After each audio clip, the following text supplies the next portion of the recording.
Hello guys, আমি আজকে আমার জ্বর এসেছে তাই এরকমের বুট ফল নিয়েছি 2 ধরনের, আর একটা মালটা কেটে নিয়েছি, আর সাথে নিয়েছি কিছু কাঠি দিয়ে আমি আমার জন্য ললিপপ বানিয়ে দেব। এভাবে করে আমার ললিপপ বানিয়ে দেব আপনার, যাতে খেয়ে জ্বর ভালো হয়ে যায়।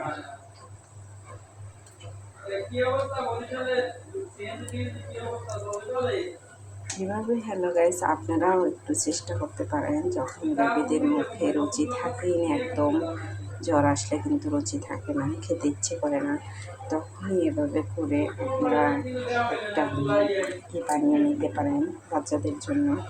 যে এভাবে করে দেব, যদি ওরা খায় একটু খেলে ওদের খুব ভালো লাগবে। তাই আমি ভাবছি যে আমার জন্য আমি এভাবে করে একটু ললিপপের মতন সিস্টেম করে বানিয়ে দিই, দিলে আবার খাবে না, লক্ষ্মী আছে, খাবে।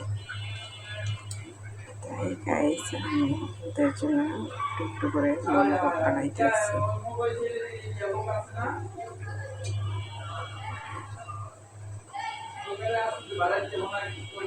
এভাবে আমি চাই আমার একটু দেবো, আমরা খেয়ে দেখবে কেমন হয়েছে, আমার কেমন লাগে।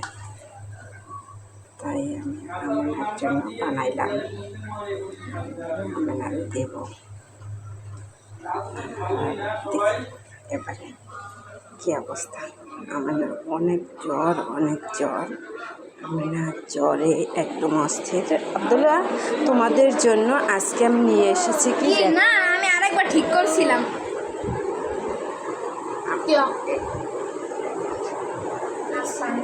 এই যে আমি না অনেক অসুস্থ, তাই আমার হাতে আমি দেবো। আমি না খেয়ে দেখো তোমার কেমন হচ্ছে, বলো কেমন হচ্ছে ললিপপটা?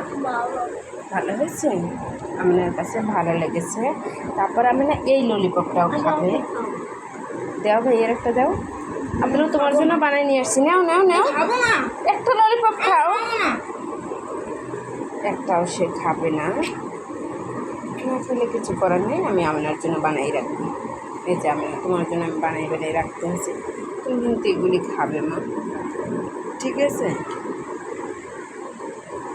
আর আপনার জন্য একটা থার্মোমিটার নিয়ে আসছে আপনার বাবা, জ্বর আসছে তাই।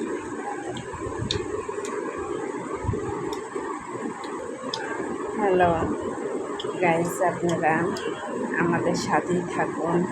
এভাবে আব্দুল্লাহ, আমিনের বাবা আমিনার জন্য একটা থার্মোমিটার নিয়ে আসছে, তাই আমি আপনাদের দেখাবো নিয়ে আসছি।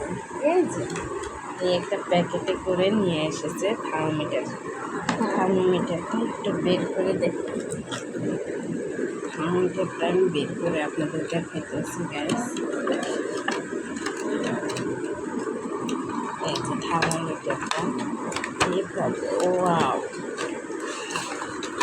এই যে থার্মোমিটার নিয়ে এসেছে। এটা দিয়ে আপনার জ্বর মাপবে। জি মা, ছোটোগুলো মিষ্টি গাইস, এরকমের একটা থার্মোমিটার নিয়ে এসেছে। তারপরে আমি না জ্বরও মাপা শিখে গেছে। এই যে মামনি, এটা না, এই যে অন করে ফেলেছি আব্দুল্লাহ, এবার বন্ধ করো। কত পয়েন্ট আসছে আব্দুল্লাহ আমার জ্বর? এই যে 99.5 হয়েছে, 99.5। রাখো, বন্ধ করে রেখে দাও। এই যে রাখো, গুছিয়ে রাখো। হ্যাঁ, এই যে আমার আব্দুল্লাহ একদম গুছের ছেলে, সে সবসময় সব কিছু গুছিয়ে রাখে। এই যে গাইস দেখুন কত সুন্দর করে সে প্যাকেট করে আবার রাখতে আছে।